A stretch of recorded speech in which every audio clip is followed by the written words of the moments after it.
Значи намираме се пред едно така известно сред населението в пограничните райони, тук на Чепинци и вероятно и Марзян, тук селце и Ерма река, дървото с костите.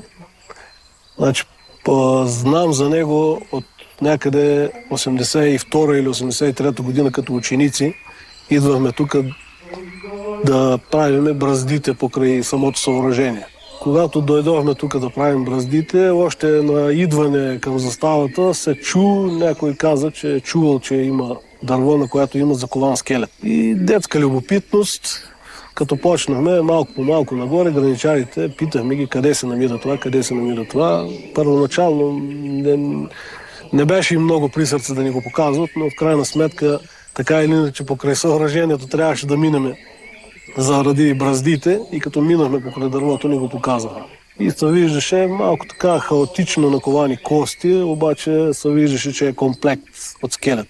И официално така сред граничарите този скелет, за него се говореше като германката.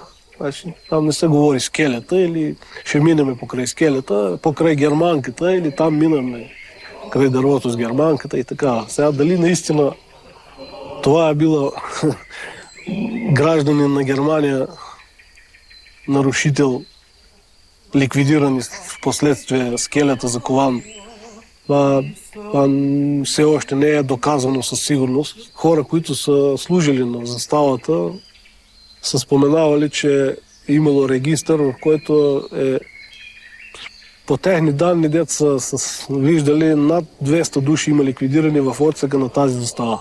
Застава Юнак, Марзян.